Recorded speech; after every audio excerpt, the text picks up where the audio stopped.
नमस्कार प्यारे विद्यार्थियों, एक बार फिर से आपका स्वागत है अपने डी लाइव के ऑनलाइन मंच पर। मैं सोनू वर्मा फिर से आपके सामने हाजिर हूँ स्ट्रेट लाइन के साथ। तो करते हैं अपने स्ट्रेट लाइन इनके क्वेश्चंस कर रहे थे, अपने स्ट्रेट लाइन के क्वेश्चंस कर रहे थे भाई। तो कुछ एक क्वेश्चन कर लिए थे। तो स्ट्रेट लाइन के क्वेश्चन करने के लिए आपको पता है कि लाइन का इक्वेशन लिखना है, समीकरण लिखना है रेखा का, और रेखा का समीकरण लिखने के लिए आपको मैंने बताया कि 5 रूप होते हैं। उन 5 रूपों में सबसे पहला रूप कौन सा था? कौन सा रूप था भैया? बिंदु ढाल रूप, यानी एक बिंदु होना चाहिए और रेखा की ढाल होनी चाहिए। या फिर बिंदु एक बिंदु है और एक बिंदु है तो रेखा की ढाल साथ में होनी चाहिए। और या फिर एक बिंदु नहीं है, 2 बिंदु होने चाहिए, ढाल नहीं है तो 2 बिंदु होने चाहिए। इस प्रकार से हमने 5 रूप रेखा के पढ़े थे। तो देखो इन पे डिपेंड क्वेश्चंस भी किए थे।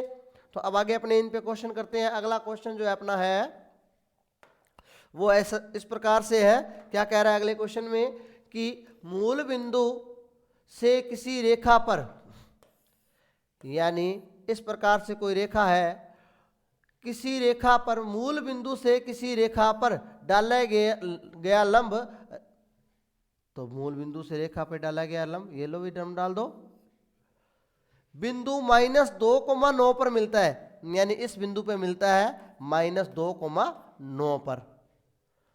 तो रेखा का समीकरण ज्ञात कीजिए। बिल्कुल इजी सा क्वेश्चन है। किस बिंदु पे मिलता है?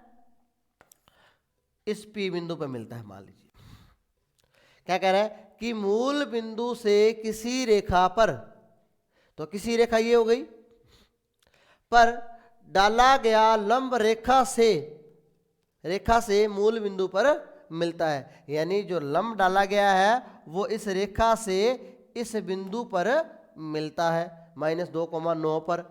तो रेखा का समीकरण ज्ञात कीजिए। तो इस रेखा का समीकरण ज्ञात कीजिए। अब अपने को रेखा का समीकरण लिखना है। कौन सी रेखा का? इस रेखा का समीकरण लिखना है।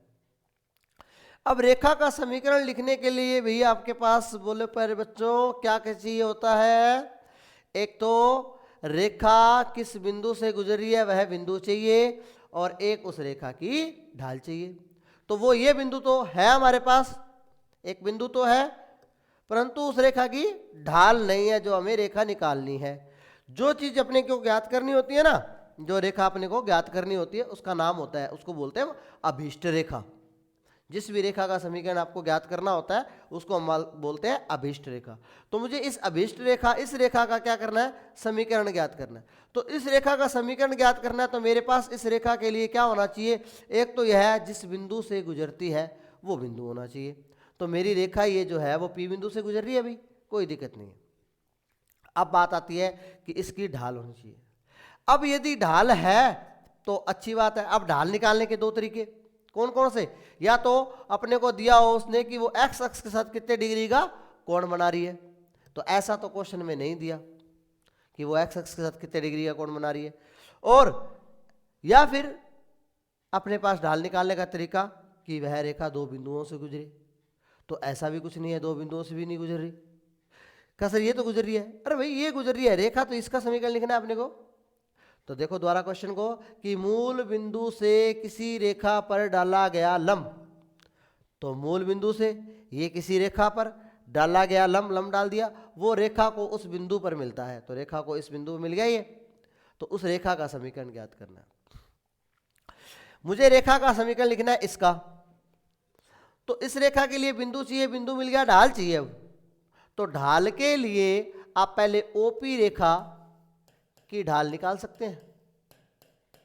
ओपी रेखा की ढाल। अब ओपी रेखा की ढाल कैसे निकलेगी? ओपी रेखा की ढाल निकल जाएगी, 2 बिंदु है O और P, तो 2 बिंदुओं से गुजरने वाली रेखा की ढाल का फॉर्मूला क्या होता है? y2 - y1, तो 9 - 0 बटे x2 - x1 -2 - 0। तो ये क्या बना? माइनस का 9 बटे 2 बन गया। y2 - y1 बटे x2 - x1, तो 2 बिंदुओं से गुजरने वाली रेखा की ढाल, ओपी रेखा की ढाल आ गई। अब देखो समीकरण तो आपको इस लाइन का लिखना है, परंतु ढाल किसकी आई? इसकी। तो अब देखना जरा, अभीष्ट रेखा माना अभीष्ट रेखा की प्रवणता m मान ली, अभीष्ट रेखा की प्रवणता। अब देखो अकॉर्डिंग टू क्वेश्चन, प्रश्नानुसार जो अपनी अभीष्ट रेखा है जो अपने को निकालनी है वो देखना जरा, वो ए बी पर लंब है क्या? ए बी नहीं, ओ पी, ओ और पी, इस रेखा का समीकरण निकालना है मुझे। ये रेखा इस रेखा पर लंब है कि नहीं है? बिल्कुल है, क्योंकि हमने मूल बिंदु से इस रेखा पर क्या डाला था? लंबी तो डाला था, तो ये इसके लंबवत है, तो ये दोनों आपस में लंबवत है। और हम जानते हैं क्या कि दो रेखाएं लंबवत कब होती हैं? जब उनकी प्रवणताओं का गुणा क्या हो? -1 हो। तो एक इसकी प्रवणता -9/2 किसकी? ओपी की। और अभीष्ट रेखा की प्रवणता कितनी? m। तो अतः हम ये जानते हैं कि -9/2 इंटू m बराबर क्या होना चाहिए? -1 होना चाहिए। भी क्यों होना चाहिए -1? क्योंकि ये दोनों रेखाएं आपस में क्या है? लंबवत है, और दो लंबवत रेखाओं की कंडीशन क्या होती है कि उनकी प्रवणताओं का जो गुणा होता है वो -1 होता है। तो इन दोनों का गुणा कर लिया, तो यहां से बोलो m का मान आ जाएगा, माइनस से ये माइनस कट जाएगा, और m का जो मान आएगा वो कितना आएगा? 2/9, ये m का मान आ गया। और ये m क्या है भाई? अभीष्ट रेखा की प्रवणता। अब मुझे इस रेखा का समीकरण निकालना है भाई, अभीष्ट रेखा का। तो रेखा का समीकरण निकालने के लिए क्या फॉर्मूला होता है? क्या चाहिए होता है? बिंदु चाहिए होती है और ढाल चाहिए होती है। तो बिंदु तो है हमारे पास और ढाल हमने निकाल ली। अतः अभीष्ट रेखा का समीकरण, और फॉर्मूला क्या होता है रेखा का? बिंदु ढाल रूप का समीकरण, y - y1 बराबर mx - x1, यही फॉर्मूला होता है। अब यहां से मान रख दो आप, तो y - x1 y1 वो बिंदु होता है जिससे रेखा गुजरती है, और हमारी रेखा किससे गुजर रही है? -2 और 9 से। तो ये आ जाएगा 9 बराबर m का मान आ गया 2/9, x - x1 का मान आ गया -2, तो ये +2 हो जाएगा। अब क्रॉस मल्टीप्लाई करना रह गया, कर ले क्रॉस मल्टीप्लाई। तो क्रॉस मल्टीप्लाई करें तो ये क्या आएगा? देखो 9 है ना बटे में, तो 9y - 81, 9y - 81 और 2 का उधर गुणा कर दो, 2x + 4। अब रेखा का समीकरण लिखने के लिए किस प्रकार से लिखते हैं हम? x वाली टर्म x पहले, फिर y वाली टर्म, फिर कांस्टेंट टर्म, इस प्रकार से लिखते हैं। तो 2x तो इधर है ही, पड़ा रहने दो, y को इधर ले आओ 9y, 81 को भी इधर ले आओ, प्लस का 81 + 4 पढ़ाइए बराबर 0। तो 2x - 9y और +85 बराबर 0। ये हमारे पास समीकरण बन गई। ये वो समीकरण है जो कि जिस पर अपने उन्हें लंब डाला है और वो लंब इस बिंदु पर मिलता है। तो देखो प्यारे बच्चों, इस प्रकार से जो क्वेश्चन है उसको सोल्व करने के लिए इस लैंग्वेज को समझना बहुत ज़्यादा जरूरी है। तो जिस प्रकार से अपने को क्वेश्चन कह रहा है अपने को उसी प्रकार से लगातार काम करते चले जाना है। इसमें कह रहा था कि किसी रेखा पर मूल बिंदु से डाला, तो किसी रेखा ये पर मूल बिंदु से लंब डाल दिया लंब, वो मूल बिंदु से डाला गया लंब इस बिंदु पे मिलता है, मिला दिया, ये बिंदु लिख दिया हमने। अब मुझे इस रेखा का समीकरण लिखना है। आपको पता है सीधी सी बात क्या कि रेखा का समीकरण लिखने के लिए दो बातें चाहिए। क्या चाहिए? एक बिंदु चाहिए और एक ढाल चाहिए। बिंदु तो है, ढाल निकालनी है। ढाल निकालने के लिए दो तरीके हैं, या तो क्या दे वो कि वो रेखा x अक्ष के साथ कितने डिग्री का कोण बना रही है, या दो बिंदु दे दे। तो ना तो दो बिंदु दिए इस रेखा के, और ना ही अपने को ये बताया कि ये रेखा किस x अक्ष से कितना कोण बनाती है। तो अब अपने को ये तो पता है कि ये जो ओपी रेखा है वो इस रेखा के लंबवत है। तो अपने को कंडीशन पता है कि दो रेखाएं लंबवत कब होती हैं? जब उनकी प्रवणताओं का गुणा -1 के बराबर होता है। तो इसकी प्रवणता तो हम निकाल ही सकते हैं भाई, ओपी की, दो बिंदुओं से गुजरने वाली रेखा की प्रवणता। तो ओपी की प्रवणता निकाल ली, दोनों का गुणा करके अभीष्ट रेखा की प्रवणता आ गई। प्रवणता आ गई इसकी और बिंदु आ गया, समीकरण आ जाएगी। सूत्र में मान रख देंगे तो समीकरण भी आ जाएगी। बोला समझ में आ गया क्वेश्चन? आगे चलते हैं अगले क्वेश्चन की ओर।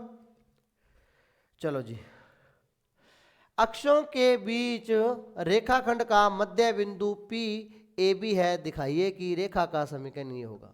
तो देखो क्या क्वेश्चन है हमारे पास, अक्षों के बीच, ये लो जी, ये रहा, ये एक्स अक्ष और वाई अक्ष, एक्स अक्ष और वाई अक्ष, अक्षों के बीच रेखाखंड का मध्य बिंदु AB है, दिखाइए कि रेखा का समीकरण।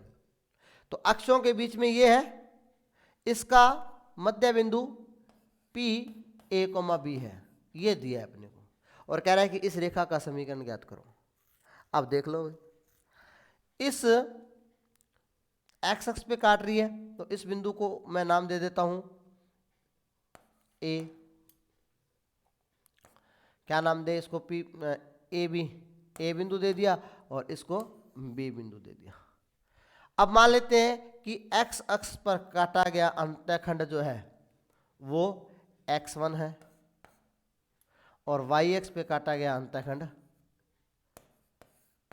y1 है। हमें तो ये अंतःखंड रूप वाला ही तो लिख रहा है ना समीकरण। अक्षों पर, अक्षों के बीच में इस मध्य बिंदु पर वो मिलती है, अक्षों के बीच रेखाखंड का मध्य बिंदु PAB है, तो दिखाइए कि रेखा का समीकरण आपके पास क्या होगा, x बटे a प्लस y बटे b बराबर 2। तो ये समीकरण किस प्रकार का लग रहा है आपको, अंतःखंड रूप वाला लग रहा है? तो ये बोलो अंतःखंड रूप है। तो अंतःखंड रूप इस प्रकार का डायग्राम होता है, यही होता है डायग्राम। तो उसने कहा कि अक्षों के बीच, ये हो गया x अक्ष, ये हो गया y अक्ष, अक्षों के बीच ये लाइन का मध्य बिंदु, इस रेखाखंड का मध्य बिंदु PAB है, तो लिख दिया मैंने। तो उस रेखा का समीकरण मुझे सिद्ध करना है। क्वेश्चन समझ में आई, लैंग्वेज समझ में आ गई। अब देखो, अब अपने को पता लग रहा है कि अंतःखंड रूप है, तो मैंने मान लिया, माना रेखा द्वारा एक्स अक्ष पर काटा गया अंतःखंड x1 तथा y अक्ष पर काटा गया अंतःखंड वो है y1। तो रेखा द्वारा x अक्ष पे x1 अंतःखंड काटा गया और y अक्ष पर y1 अंतःखंड काटा गया। अब भाई क्या करें, देखो मैंने कहा था कि रेखा का समीकरण लिखने के लिए आपको दो बातें चाहिए होती है, एक बिंदु चाहिए होता है और एक उसकी ढाल चाहिए होती है। तो ये तो जब बिंदु ढाल रूप हो तो 5 प्रकार की रेखाएं पढ़ी थी हमने। सबसे पहले बिंदु ढाल रूप, उसके बाद में दो बिंदु रूप, तो दो बिंदु होने चाहिए। तीसरी रेखा ढाल अंतःखंड रूप, तो उसके अंदर ढाल होनी चाहिए और अंतःखंड होनी चाहिए। तो आपको जैसा क्वेश्चन में दिया हुआ है उसी प्रकार की रेखा लिखनी है, यानी उसी प्रकार का तरीका लगाना है आपने, और अंत में रेखा का समीकरण वही आएगा, पहले x का पद, फिर y का पद और फिर कांस्टेंट। समझ रहे हो बात को? तो अब देखो मेरे पास ऐसा कुछ दिया ही नहीं हुआ था कि वो रेखा इस बिंदु से गुजर रही है या उसकी ढाल, तो बिंदु ढाल रूप क्यों लगाएं? क्वेश्चन में साफ साफ दिख रहा है कि इस प्रकार के समीकरण है, ये अंतःखंड रूप है, और अंतःखंडों के बारे में वो बात कर रहा था। अक्षों के बीच रेखा, जो अक्षों के बीच बात कर रहा, तो अक्षों के बीच अंतःखंड ही कटता। या यहां से देख करके पता लगा सकते हैं अपने कि अपने को पता है कि x बटे a प्लस y बटे b बराबर 1 रेखा का कौन सा रूप होता है? अंतःखंड रूप होता है। तो अब अपने पास रेखा द्वारा x अक्ष पर काटा गया अंतःखंड x1 है, y अक्ष पे काटा गया अंतःखंड y1 है। अतः रेखा का समीकरण लिखना है अपने को। तो रेखा का समीकरण क्या बनेगा? x बटे x1 प्लस y बटे y1 बराबर 1। बन गया रेखा का समीकरण। बस अब रह क्या गया कि ये x1 y1 तो हमने माना है अपनी तरफ से, माना रेखा द्वारा x अक्ष पर काटा गया अंतःखंड x1 है और y अक्ष पर काटा गया अंतःखंड y1 है। तो क्या क्वेश्चन में x1 y1 दिया है, या आपको x अक्ष और y अक्ष पे काटे गए अंतःखंड की लंबाई दी है क्वेश्चन में? नहीं दी। तो अब देखो, जो चीज आप क्वेश्चन में अपनी तरफ से मानोगे उसको आपने खत्म करना है। जो चीज आप क्वेश्चन में अपनी तरफ से मानोगे उसको क्या करना है? खत्म करना है। तो आपने x1 माना है और y1 माना है। तो देखो इस बिंदु के निर्देशांक कितने होंगे भाई, x1, 0, और इस बिंदु के निर्देशांक क्या होंगे, बी बिंदु के 0, y1। अब आपको पता है क्वेश्चन क्या कह रहा था कि अंतःखंडों के बीच जो मध्य बिंदु है वो ये, तो ए बी का मध्य बिंदु ये है। तो अकॉर्डिंग टू क्वेश्चन, प्रश्नानुसार P जो है, P बिंदु ए बी का मध्य बिंदु है कि नहीं है भाई? क्वेश्चन में बोला है, क्या बोला है क्वेश्चन के अंदर, कि अक्षों के बीच रेखाखंड का मध्य बिंदु। तो अक्षों के बीच रेखाखंड का मध्य बिंदु, तो यानी ए और बी का ये क्या हो गया, मध्य बिंदु हो गया। अब मध्य बिंदु कैसे निकालते हैं अपने, x बराबर ए बराबर x1 प्लस x2 बटे 2। तो देखो x1 तो x1 ही है और x2 0 है बटे 2। तो यहाँ से अपने x1 का मान निकालें तो कितना आएगा, 2a आ जाएगा। वज्र गुणा कर दो, 2a बराबर x1।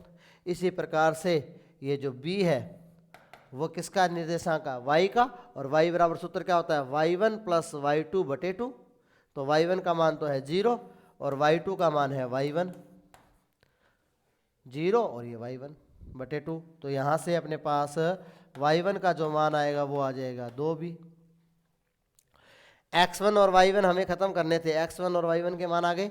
अब ये x1 और y1 के मान समीकरण 1 में रख दो। तो समीकरण 1 में मान रखने पर, तो समीकरण 1 में मान रख दो भाई, तो रखे क्या बनेगी, x बटे x1 का मान कितना आया, x1 का मान कितना आया 2a, प्लस y बटे y1 का मान कितना आया 2b और बराबर 1। 2 कॉमन ले लो, 2 कॉमन ले लें तो x बटे a प्लस y बटे b बराबर क्या हो जाएगा 2। 2 कॉमन आके इधर वज्र गुणा हो गया। देखो यही सिद्ध करना था, बन गया। तो जिस प्रकार से अपने को क्वेश्चन दिया गया है उसी प्रकार से अपने को क्वेश्चन को करना है। तो एक बार और देख लीजिएगा इस क्वेश्चन को वीडियो बैक करके, यदि आपको समझ में नहीं आया हो कहीं भी, तो ऐसी कोई बात नहीं है समझ में नहीं आ रहा हो, तो यदि आपको वीडियो अच्छी लगे तो लाइक जरूर करें। आगे चलें, रेखा का व्यापक समीकरण, अगला टॉपिक हमारे पास रेखा का व्यापक समीकरण। समीकरण मैंने आपको पहले बता चुका।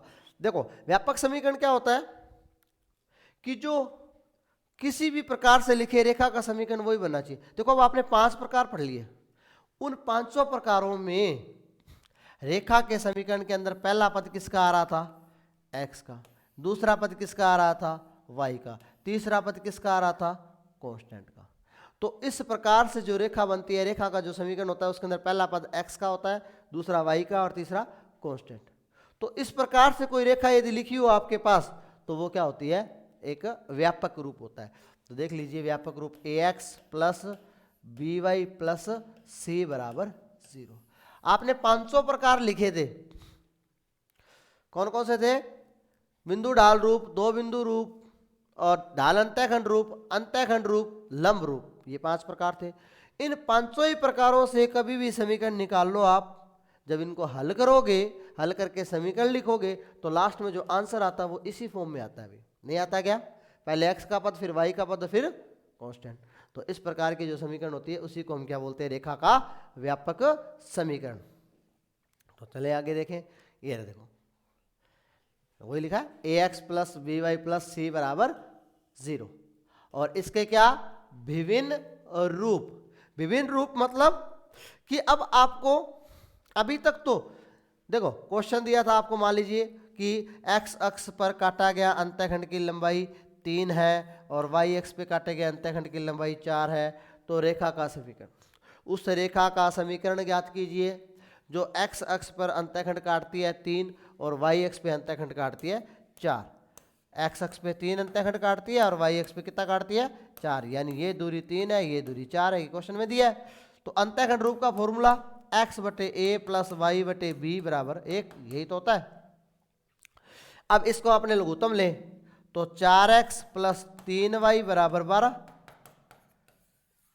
क्या इसके जैसी नहीं बनी, क्या बनी कि नहीं बनी, बन रही है ना। तो आप कोई भी समीकरण लिख लो इसी रूप में आएगी और इस रूप को बोलते हैं व्यापक रूप। तो अभी तक तो अपने पास अंतःखंड दिया था, रेखा का समीकरण पूछा था, यानी व्यापक रूप की ओर अपने जा रहे थे। अब उल्टा काम है, व्यापक रूप आपको देगा और इस रूप में आपको आना है। व्यापक रूप ये होगा, रेखा इसी रूप में दे रखी होगी, अब इसी रूप को आपको अंतःखंड रूप में बदलना है, इसी रूप को आपको लंब रूप में बदलना है, इसी उसको आप में अंतःखंड ढाल अंतःखंड रूप में बदलना है। तो इस प्रकार से अपने को इस रेखा को भिन्न भिन्न रूपों में बदलना है। समझ रहे हो क्या क्या मतलब हुआ इसका? ax plus B Y plus C बराबर 0 के विभिन्न रूप, यानी ये समीकरण दे रखी होगी। पहले अपने को अंतःखंड दिए हुए थे, या कहा था उसने कि एक बिंदु रूप, बिंदु दिया था, ढाल दी थी। फाइनली आंसर अपना इस प्रकार का आता था, बिल्कुल यही आता था, ये आंसर आता था। ये देखो इसके साथ मिलता है, यानी ये क्या है, एक इसका व्यापक रूप है। व्यापक रूप से अपने को अब वापस क्या जाना है, इस रूप पे आना है, अंतःखंड रूप। यानी कहने का मतलब इस दी गई रेखा को आपने अंतःखंड रूप में बदलना है, इस दी गई रेखा को लंब रूप में बदलना है, इस दी गई रेखा को ढाल अंतःखंड रूप में बदलना है। जितने भी रूप हैं अपने को दिए हुए, उन सभी रूपों में इसको बदलना है। तो देखो बदलना सीखते हैं, अपने क्वेश्चन करेंगे, इस पे बदलना सीखेंगे। जैसे मैं इसी को बताऊं कि भिन्न भिन्न रूप के अंदर, मान लीजिए कि आपके पास ये क्वेश्चन आ गया, ये क्वेश्चन आ गया, वो कहे कि इस क्वेश्चन को आप, इस समीकरण को, दी गई रेखा को अंतःखंड रूप में परिवर्तित कीजिए। तो अंतःखंड रूप, ये समीकरण आपके पास 4x प्लस 3y बराबर 12, क्या क्वेश्चन है? अब ये नहीं है, पहले ये था कि 3 और 4 अंतःखंड काटती है, आप रेखा का समीकरण लिखो। हमने इस प्रकार से रेखा का समीकरण लिख दिया सूत्र से। अब क्वेश्चन आपके पास ये है कि 4x प्लस 3y प्लस बराबर 12, इस रेखा को आप अंतःखंड रूप में बदलिए। तो इसको अंतःखंड रूप में बदलना हो तो आपको अंतःखंड रूप आपके दिमाग में होना चाहिए कि अंतःखंड रूप का फॉर्मूला ये होता है, x प्लस x बटे ए प्लस y बटे बी बराबर 1। तो अब ये अंतःखंड रूप आपके दिमाग में होना चाहिए, यानी इस रूप को, इस समीकरण को इस रूप में बदलना है। तो देखो आपको ये ध्यान में है यदि, तो आपको पता है कि बराबर में क्या होगा, 1 होगा। बराबर में क्या होगा, हमेशा 1 होगा। तो आपके पास यहाँ बराबर में कितना है, 12। तो 12 को 1 बनाने के लिए क्या करेंगे, 12 से भाग। तो पूरी समीकरण को 12 से भाग कर दो।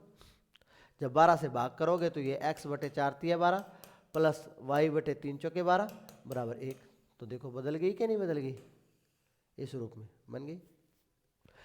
तो देखो आपके पास यदि ये समीकरण हो ax plus B Y plus C बराबर 0, इसको आपने अंतःखंड रूप में बदलना है, अंतःखंड रूप में बदलना। तो क्या करना होता है, हमेशा दी गई रेखा को अंतःखंड रूप में बदलने के लिए क्या करना पड़ता है कि इसके अंदर कांस्टेंट को ले जाओ बराबर, और उस कांस्टेंट का दे दो भाग, क्योंकि बराबर में इसके अंदर कांस्टेंट हमेशा क्या होता है, 1। तो कांस्टेंट का भाग दे दो। तो कांस्टेंट का यदि भाग दें इसके अंदर, तो पहले इसको ऐसे लिखेंगे, ax प्लस बी वाई बराबर माइनस सी, इधर ले आए। अब माइनस सी का भाग दे दो, तो ax बटे minus C plus B Y बटे माइनस सी और प्लस बराबर माइनस सी में माइनस सी का भाग देंगे तो कितना आएगा, 1। अब अंतःखंड रूप आपका भाई x बटे ए होता है, x के साथ ऊपर कुछ भी नहीं होता, नहीं होता ना। तो इसको मैं ऐसे लिख लूं, x बटे माइनस सी बटे ए, क्योंकि बटे के बटे में है जब तो वो ऊपर गया। तो x बटे माइनस सी बटे ए प्लस y बटे माइनस सी बटे बी बराबर 1। तो ये कौन सा रूप हो गया, इसका अंतःखंड रूप। तो इस समीकरण को अंतःखंड रूप में बदलना हो तो इस तरह से बदलेंगे। क्या करेंगे, ax plus B Y plus C बराबर 0, तो कांस्टेंट को बराबर ले जाओ और कांस्टेंट का भाग दे दो, क्योंकि मुझे जानता हूँ कि x अंतःखंड जो रूप होता है वो ये होता है, उसके अंदर जो कांस्टेंट होता है वो कितना होता है, 1 होता है। इसलिए अपने क्या करेंगे, उसके अंदर कांस्टेंट का भाग दे देंगे। इसी प्रकार से यदि इस समीकरण को आपने ढाल अंतःखंड रूप में बदलना हो, यही समीकरण आपको दे रखी है और किस में बदलना है आपको, इसने ढाल अंतःखंड रूप में बदलना है। तो देखो ढाल अंतःखंड रूप में कैसे बदलेंगे अपने, वो देखते हैं। तो ये समीकरण आपके पास ax plus B Y plus C बराबर 0 को कौन से रूप में बदले, ढाल अंतःखंड रूप, ढाल अंतःखंड रूप में बदलना। भाई अब आपको किसी भी समीकरण में बदलना है इसको यदि, तो आपको वो समीकरण पता होनी चाहिए। देखो अंतःखंड रूप में बदला तो आपको पता होना चाहिए कि अंतःखंड रूप का फॉर्मूला क्या था, x बटे ए प्लस वाई बटे बी बराबर 1। अब ढाल अंतःखंड रूप का फॉर्मूला होता है y बराबर एम एक्स प्लस सी, वाई बराबर एम एक्स प्लस सी। तो ये ढाल अंतःखंड रूप का फॉर्मूला होता है। तो इसको ढाल अंतःखंड रूप में बदले तो आपको देखो किस इस रूप में आनी चाहिए। यदि समीकरण इस रूप में लिखी हुई है तो उसको हम कौन सा बोलेंगे, ढाल अंतःखंड रूप। एम एक्स का जो गुणांक होगा वो उसकी ढाल होगी और जो कांस्टेंट होगा वो रेखा द्वारा वाई एक्स पे काटा गया अंतःखंड होगा। यदि आपको याद है तो इस तरह से समीकरण लिखी थी मैंने और ये बोला था कि वाई एक्स पे काटा गया अंतःखंड सी हो और उसकी ढाल यदि एम हो तो रेखा का समीकरण वाई बराबर एम एक्स प्लस सी होता है। तो ये लिखा था हमने। अब मुझे इस समीकरण को, किसको, इस व्यापक रूप को इसमें बदलना है। तो व्यापक रूप को इसमें बदलना है तो देखो बी वाई, ये रूप क्या कहता है, y बराबर एम एक्स प्लस सी कहता है। यानी पहले y वाली टर्म होनी चाहिए इधर, बाकी सारी दूसरी तरफ। तो भाई इसमें y वाली टर्म इधर ही लिख लो, बी वाई बराबर, इसको भी इधर ले जाओ माइनस का ए एक्स और इसको भी इधर ले जाओ माइनस का सी।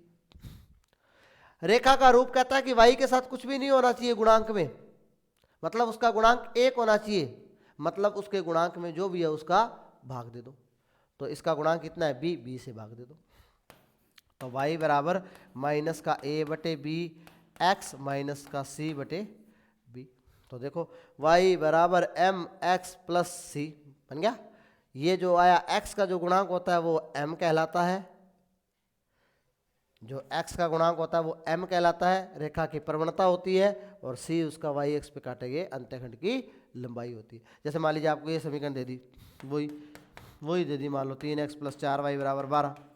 मुझे इसे किस में लिखना है, ढाल अंतःखंड रूप में। तो ढाल अंतःखंड रूप क्या कहता है कि y बराबर एम एक्स प्लस सी के रूप में लिख लो, यानी y वाली टर्म एक साइड में रख लो। तो 4y बराबर, इसको इधर ले गया माइनस का 3x प्लस का 12, और ये कहता है कि y का गुणांक 1 होना चाहिए, तो y के गुणांक को भाग दे दो। तो y के गुणांक को भाग दिया तो y बराबर माइनस का 3 बटे 4x और प्लस 4 3 12। तो y बराबर एम एक्स प्लस सी के रूप में बदल गई, m हो गया इसका ये और ये हो गया उसका c। तो इस प्रकार से रेखा को, किस रेखा को, ax plus B Y plus C बराबर 0 रेखा को किस में बदलना, अंतःखंड रूप में बदलना, और ये कौन सा, ढाल अंतःखंड रूप में बदलना। इस प्रकार से हमारे पास रेखा को इन दोनों रूपों में बदला जाता है। आगे चलें इस अगले टॉपिक की ओर। एक बिंदु की रेखा से दूरी, मान लीजिए ये कोई बिंदु है हमारे पास x1 y1, most important formula है भाई, और ये कोई रेखा है जिसका समीकरण ax plus B Y plus C बराबर 0। रेखा का समीकरण यही तो होता है, अभी पढ़ा हमने, व्यापक रूप यही होता है, रेखा का व्यापक रूप यही होता है। यानी कोई भी रेखा दे रखी हो आपको किसी भी प्रकार की, जब लास्ट में उसका आंसर हम निकालते हैं तो ऐसा ही आता है ना, ax plus B Y plus C, पहले x की टर्म फिर y की टर्म और फिर कांस्टेंट। अब वो कह रहा है कि एक बिंदु की रेखा से दूरी, तो ये बिंदु x1 y1 और इससे इस पे हम डाल देते हैं लंब। तो रेखा ax plus B Y plus C बराबर 0 की बिंदु x1 y1 से दूरी, बिंदु की बिंदु से दूरी पूछे यदि वो तो आपको आती है, 10वीं में पढ़ी थी, इसमें स्टार्टिंग में सबसे पहला फॉर्मूला ये पढ़ा था, 10वीं में पढ़ी थी हमने वो, कि दो बिंदुओं की बीच की दूरी क्या थी, दो बिंदु है हमारे पास x1 y1 और दूसरा x2 y2। तो क्या सूत्र था इसका, x2 माइनस x1 का whole square plus y2 minus y1 का होल स्क्वायर का अंडर रूट, ये था। ये हमने 10वीं में पढ़ी थी और ये 10वां चैप्टर जब हमने शुरू किया था स्टार्टिंग में भी पढ़ा था। अब दो बिंदुओं के बीच की दूरी नहीं पूछी उसने, वो कह रहा है एक बिंदु है और उसकी रेखा से दूरी निकालनी है। तो रेखा से दूरी का फॉर्मूला बनेगा हमारे पास d बराबर ax1 plus by1 plus c बटे में अंडर रूट में a square plus b square. देखो x1 y1 वो बिंदु है जिससे दूरी निकालनी है। ए बी सी देखो क्या है, रेखा में x का जो गुणांक है वो तो a है, रेखा में y का गुणांक है वो b है, रेखा में जो कांस्टेंट है वो c है। इसको याद आपने रेखा को इसी तरह रखना है कि ax plus by plus c बराबर 0। आपको रेखा मान लीजिए ऐसे दे दी 2x प्लस 3y बराबर 4। आप बताओ कि इसके अंदर a का मान कितना है, b का मान कितना है और c का मान कितना है। तो a का मान आपको 2 है, b का मान 3 है, c का मान 4 है। तो c के मान में गड़बड़ हो जाएगी। क्यों? क्योंकि रेखा सूत्र के अंदर जब लिखी हुई है फॉर्मूले में तो ax plus by plus c लिखी हुई है, ax plus by plus c लिखी हुई है। तो c जो होगा वो बराबर से इधर होगा तब c होगा। तो देखो इस रेखा को पहले इस फॉर्म में लिखो, तो इस फॉर्म में लिखेंगे तो ये 4 इधर आ जाएगा माइनस का बराबर 0। तो अब c का जो मान आएगा वो माइनस का 4 आएगा। तो a b c, a रेखा के अंदर x का गुणांक, b रेखा में y का गुणांक और c कांस्टेंट। और कांस्टेंट को ध्यान रखना है कि वो क्या करना चाहिए, बराबर से इधर होना चाहिए। और x1 y1 क्या होता है, वह बिंदु होता है जिससे दूरी निकालनी है। सारे मान इस सूत्र में रख देंगे तो हमारे पास उस रेखा की बिंदु से दूरी आ जाएगी। और इसके अंदर अपने को मापांक किस लिए लगाया हमने, इसमें मापांक का मतलब क्या हो गया, क्योंकि दूरी जो होती है कभी भी माइनस में नहीं होती और मापांक का मतलब होता है कि उसके अंदर कोई भी मान आए वो क्या आता है, प्लस का आता है। चले आगे। दो समांतर रेखाओं के बीच की दूरी। अब देखो मान लीजिए, माना दो रेखाएं, दो समांतर रेखाएं।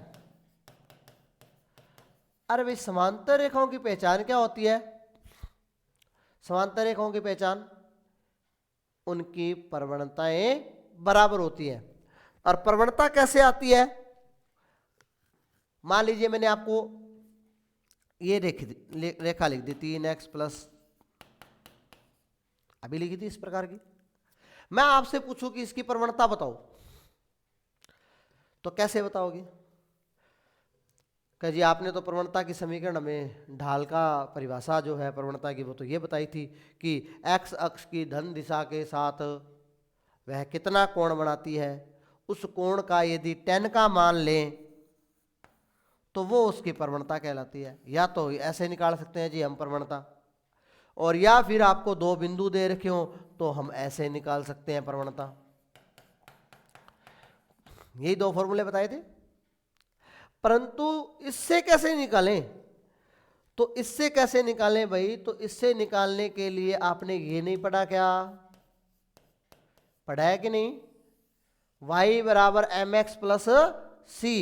इसमें जो x का गुणांक है वो क्या है, प्रवणता, उसकी ढाल, और c क्या है, y x पे काटा गया अंतःखंड। तो y का मान लिख सकते हैं अपने। तो इस रेखा को अपने इस रूप में नहीं बदल सकते।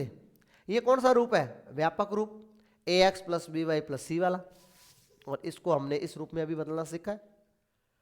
तो इस रूप में बदलेंगे यदि तो m का मान आ जाएगा। अब m का मान अपने निकाल सकते हैं।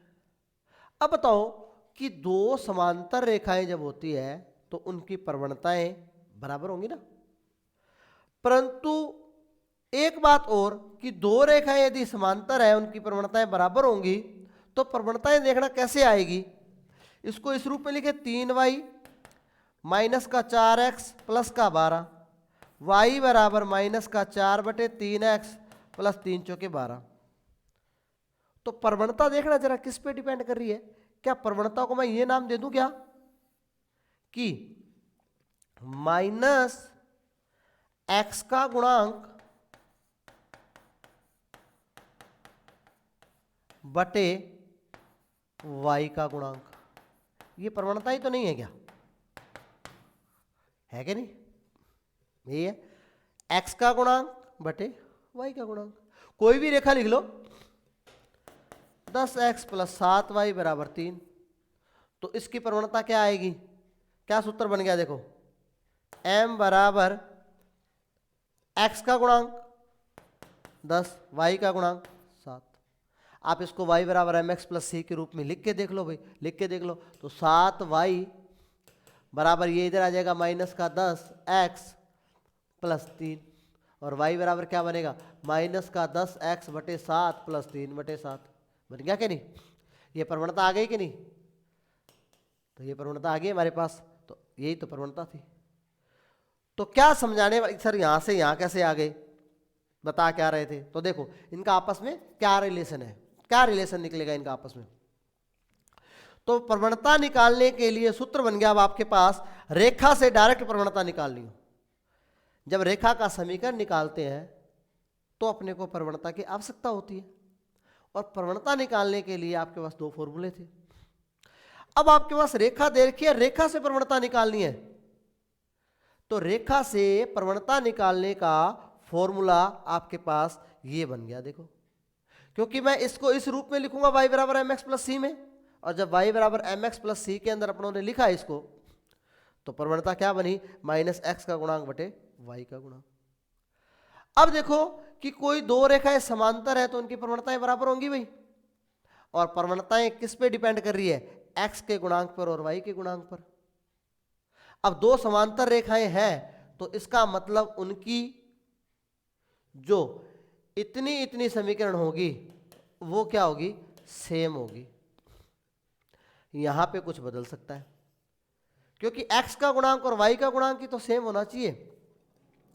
मान लीजिए ये रेखा ये है, एक रेखा और लिखूं मैं, ये लिखी हुई, तो दोनों की प्रवणताएं देखना, दोनों की प्रवणताएं देखो। इसकी प्रवणता कितनी आई -4/3, इसकी प्रवणता कितनी आई -10/7। क्या दोनों बराबर आ रही है क्या?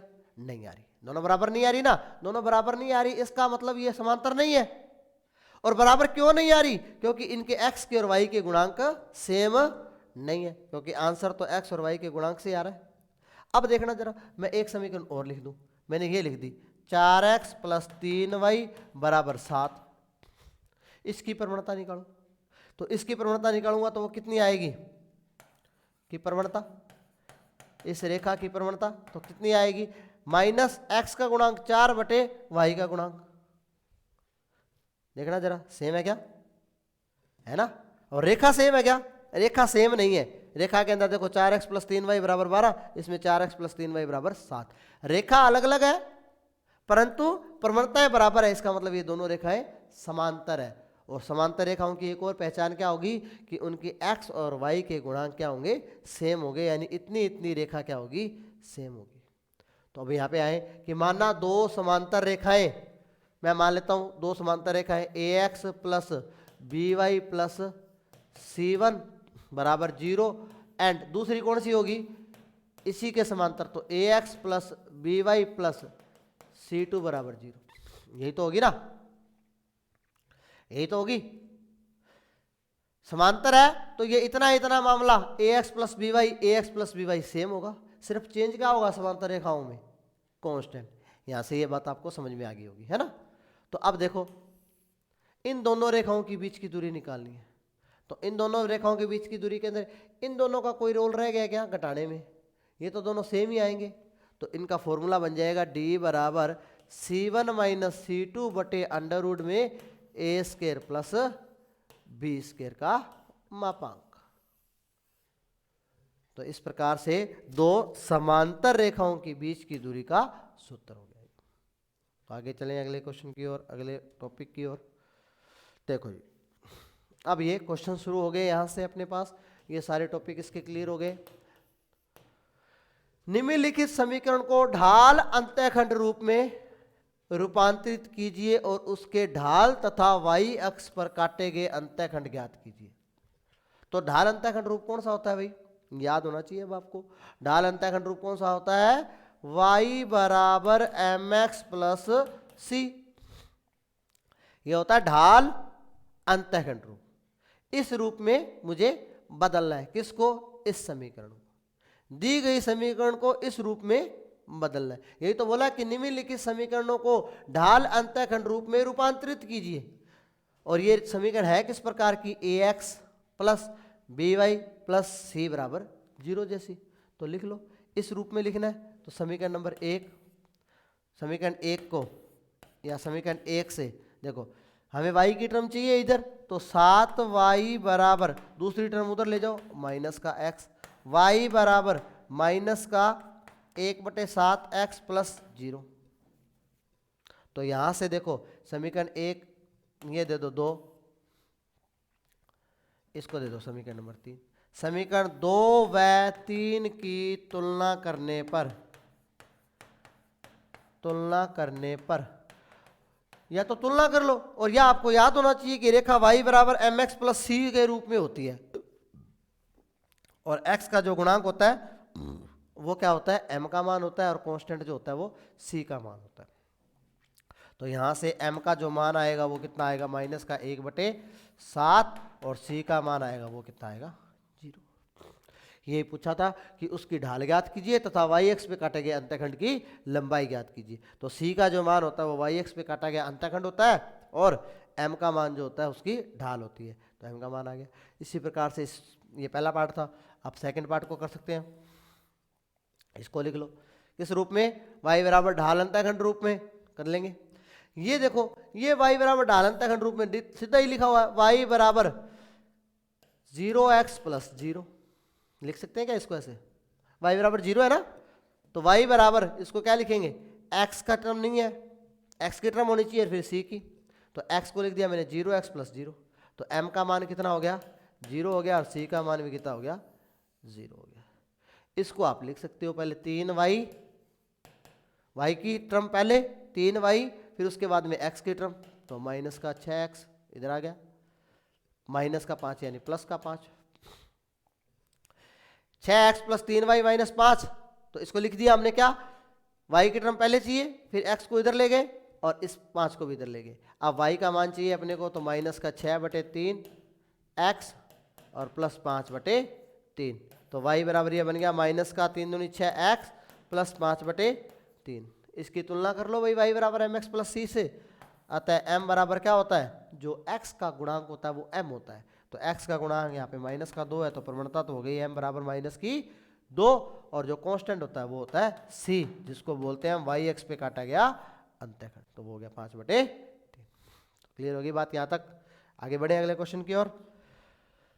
निम्नलिखित समीकरण को अंतःखंड रूप में परिवर्तित कीजिए और अक्षों पे काटे गए अंतःखंडों को ज्ञात कीजिए। करा दिया मैंने ये क्वेश्चन, आपने करना है। तो क्या करना है, अंतःखंड रूप कैसा होता है, x/a प्लस y/b बराबर 1 जैसा होता है कि नहीं होता। यानी अंतःखंड रूप के अंदर बराबर क्या आना चाहिए अपने पास, 1 आना चाहिए। बराबर क्या आना चाहिए, 1 आना चाहिए। तो बराबर 1 आने के लिए अब बराबर 12, अब दी गई समीकरण इस दी गई समीकरण को लिख लो भाई। लिखें तो 3x प्लस 2y बराबर 12। अब इसको अंतःखंड रूप में बदलना है। कौन से रूप में, अंतःखंड रूप में। तो प्यारे बच्चों देखो ध्यान से कि अंतःखंड रूप में कैसे बदलेंगे, बराबर क्या है 12, और अंतःखंड रूप में बराबर क्या होता है 1। अब मुझे बराबर 12 की जगह क्या चाहिए, 1। तो क्या करूं मैं, 12 से भाग दे दूं। तो पूरी समीकरण को 12 से भाग दे दूं। तो पूरी समीकरण को 12 से भाग देंगे तो ये क्या बनेगा, x/3 × 12 प्लस y/6 दूनी 12 बराबर 1 बन गया ये अंतःखंड रूप। x/a प्लस y/b बराबर 1। x के बटे में जो a होता है वो क्या होता है, x अक्ष द्वारा काटा गया अंतःखंड। तो x अक्ष पे अंतःखंड, अतः अंतःखंडों की लंबाइयां वो कितनी हो गई, क्रम से 4 और 6। यही पूछा भी है ना उसने, इनके द्वारा काटे गए अंतःखंड ज्ञात कीजिए। तो एक्स अक्ष पे कितना अंतःखंड काटा है उसने 4, और वाई अक्ष पे कितना काटा है 6। तो कर सकते हैं अपने इसको। अभी आगे वाले क्वेश्चन हो जाएंगे आपसे, तो ये आपने करने हैं। आगे बढ़ते हैं अगले क्वेश्चन की ओर। निम्नलिखित समीकरण को लंब रूप में रूपांतरित कीजिए और उनकी मूल बिंदु से लंबिक दूरियां ज्ञात कीजिए और एक्स अक्ष के बीच कोण ज्ञात कीजिए। तो ये टॉपिक हमारे पास हमने किया नहीं अभी तक। A X plus B Y plus C बराबर 0, इस प्रकार की यदि समीकरण होती है तो उसको हमने लंब रूप कौन से रूप में सीख लिया पढ़ना, अंतःखंड रूप में परिवर्तित करना पढ़ लिया, और कौन से रूप में परिवर्तित करना सीख लिया, और हमने उसको ढाल अंतःखंड रूप में परिवर्तित करना सीख लिया। तो 3 इस समीकरण को 2 कामों में बदलना सीख लिया। कौन कौन से में? एक तो इसको हमने ढाल अंतःखंड रूप में बदलना सीख लिया, और एक इसको हमने कौन से रूप में? सिर्फ अंतःखंड रूप में बदलना सीख लिया। अब एक रूप और रह गया इसका कि लंब रूप में कैसे बदला जाए, यानी इस समीकरण को लंब रूप में बदलना है। तो लंब रूप में पहले तो लंब रूप याद होना चाहिए। लंब रूप कौन सा था? ये था। इस रेखा का लंब रूप कहते थे कि उसके ऊपर डाले गए लंब की लंबाई यदि आपके पास p हो और कोण यदि लंब द्वारा x अक्ष के साथ अल्फा कोण बनाए तो उस रेखा का समीकरण होता था x cos alpha plus y sine alpha बराबर p। ये लंब रूप होता था। मुझे इस रूप में इसको बदलना है। तो इस रूप में इस समीकरण को इस रूप में बदलने के लिए हमारे पास क्या होना चाहिए? एक तो अल्फा का मान होना चाहिए और एक डाले गए लंब की लंबाई होनी चाहिए। एक अल्फा का मान होना चाहिए और एक डाले गए लंब की लंबाई का मान होना चाहिए। तो अल्फा का मान और पी का मान, पी क्या है? उस रेखा पर मूल बिंदु से डाले गए लंब की लंबाई। तो ये होनी चाहिए हमारे पास P, और उस लंब द्वारा x अक्ष के साथ जो धन दिशा के साथ जो कोण बनाया गया है वो कोण होना चाहिए। तो इस प्रकार से ये दोनों बातें होंगी तो हम इसके अंदर रख देंगे तो वो लंब रूप बन जाएगा। तो ये लंब रूप में बदलना हम सीखेंगे कल। तो आज के लिए अपने पास इतना ही, और यदि आपको वीडियो पसंद आई तो वीडियो को लाइक ज़रूर करें। चैनल पे नए हो तो चैनल को सब्सक्राइब कर लें, क्योंकि आपको यहाँ पे अब लाइव सेशन भी मिल रहे हैं फिजिक्स, केमिस्ट्री, मैथ के 12वीं क्लास के। और आपको पता है कि यहाँ पे हम हर प्रकार के कंपटीशन की क्लासें आपको अवेलेबल कराते हैं। तो वीडियो आपको पसंद आई हो तो लाइक ज़रूर करें और चैनल को सब्सक्राइब कर लें। वीडियो को शेयर करना नहीं भूलें। धन्यवाद।